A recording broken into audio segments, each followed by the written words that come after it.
Hey there, Grumpy Old Fart here. Be sure to check me out over on Rumble. There you'll find all of my stuff from YouTube, plus my political and social commentary and weekly current events, which YouTube frowns on. Links to my Rumble channel, as well as my other YouTube channels, and links to let you order my books are in the description of this video. If you enjoy my content, please like, subscribe, share, and comment. I welcome your comments, even if you disagree with me. Now, on with the video. Hey there, Grumpy Old Fart here. I'm doing a Recon the Role-Playing Game advice video on Between Missions. Before we get into this video, I'd like to tell you about a book that I wrote that I just now got published. It's available on Amazon.com. The book is called The House Off Farrago Road. The author's name is H.L. Anderson. And it's just a fun story about a house where the denizens are not quite normal.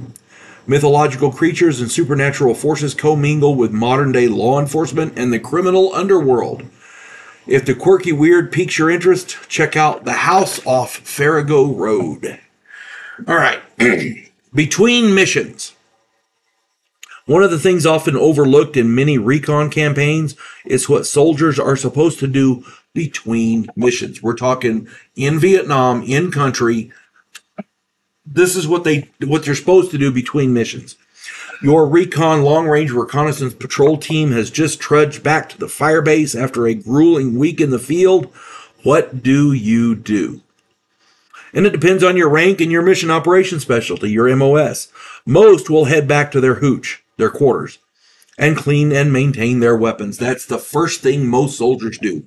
Get back to where you live, stow your gear, clean your weapon. That's first thing right there. Boom. You clean your weapon for a reason. You want to make sure it's functional. You need it, you're going to have it, and you got to make sure it's all cleaned and well maintained. If you're the lieutenant or whoever's in charge, they will need to report to the firebase commander or to whatever unit commander you have to give their report. Then you go clean your weapon. Notice a underlying thing here, clean your weapon. The sergeant, he's going to need to accompany the lieutenant to report to the commanding officer. His input is invaluable. Most times, a commanding officer will want to hear separate reports from both people. Sometimes they'll want them to report separately. Sometimes they'll want them to report together. It just depends on the commanding officer.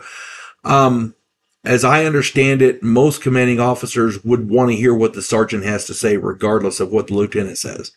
So keep that in mind. And then, of course, the sergeant goes and cleans his weapons. Anybody who's been injured was going to have to obviously go to the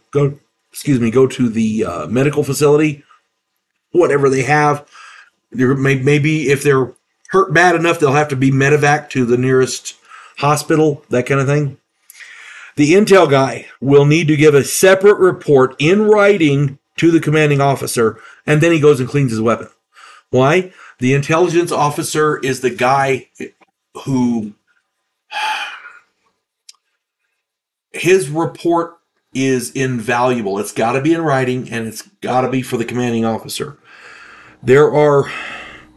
These reports will detail everything that they saw and encountered, and this includes the commanding officer and the sergeant. But like I said, the intel guy has to have his in writing because that's going to be forwarded up the chain of command. These reports will detail everything they saw and encountered and any intelligence that they gathered. Remember, somebody somewhere is sticking pins and little maps to figure, and they need to know where to stick those pins, as it were. After these initial activities, most player characters will want to shower and get a hot meal. This is pretty standard. I can completely understand that. You've been a week in the field without a shower, yeah, you want to get a shower. After those necessities, it will behoove them to restock their supplies. Medics will want new unit medical bags. I talked about this in the kit video I did. Any weapon which uses ammo will need to be resupplied. You're going to need more ammo because if you've expended it, you're going to need it. Any grenades or trip flares or etc. which were expended will need to be replaced. Any broken or defective items will need to be replaced. The RTO will need to recharge the battery packs for his comm system, and they have stations for that. Any gear or supplies used on the mission, canteens, sea rations, whatever, will need to be refilled or replaced. I'm gonna go out on this again. I've done it before in other videos, but here we go. I have lost count of the number of players who went into the field carrying an arsenal. They had every weapon you could imagine. Extra weapons, extra ammo. They're carrying 100 grenades, ready for anything on their 6-day patrol, but they never bothered to pack rations or canteens or water purification tablets. Their patented response, well, we would have done that. Well, no. If it's not written on your supplies, it's not in your rucksack. Most players don't mind sharing such supplies for new players, but after that first time, it's going to be a long goddamn 6-day mission. Growling stomachs, sucking dew off of leaves, whatever. Maybe it'll rain, who knows? Maybe not. In my games, it got so that my players developed, you're going to love this, a checklist, which everyone would recite between missions so that nothing was forgotten. And each player would double check each other player's equipment list to ensure that they had everything they needed. Sometimes it was outright comical, but my players got to that point because I was a stickler for that. If you didn't have it on your sheet, you didn't have it. Well, I've got all my ammo. Yeah, but what are you going to eat for the next 6 days? You see what I'm saying? That kind of thing. Yeah, as a game master, a mission director, in this game it's called a mission director. As a mission director, it can get quite, it can be funny. It can be funny. And the locals do not like it when you shoot their animals, their livestock, so that you can eat. The local water buffalo can be quite costly, more than just money. That's all I'm saying.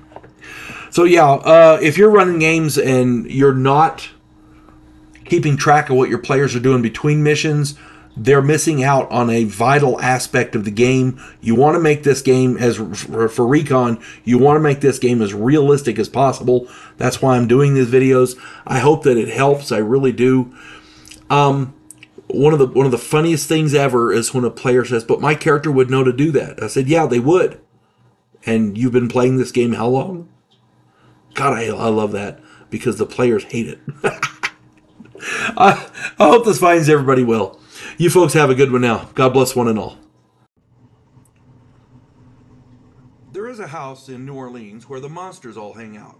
When the police detective, who happens to be a skinwalker squirrel, uncovers a plot by a paranormal perpetrator, he has to enlist the aid of his fellow housemates. If you enjoy a modern, quirky take on historical mythology, check out my new original novel, The House Off Farrago Road.